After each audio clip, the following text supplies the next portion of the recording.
মানুহ জ্বলাই মই বৰ ভাল পাওঁ জ্বলাবলৈ মোক জুই নালাগে লাগে এচিড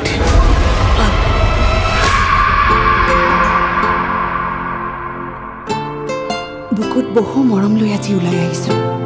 মোৰ মৰমখিনিক তুমি ৰক্ষা কৰিবা প্ৰভু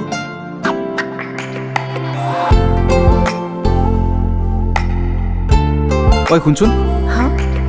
তই আন কাৰোবাক ভাল পাওঁ নেকি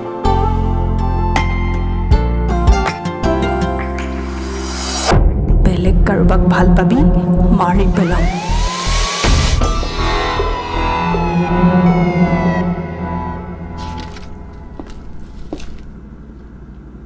আজিৰ পৰা তোৰ ঘৰৰ পৰা ওলোৱা বন্ধ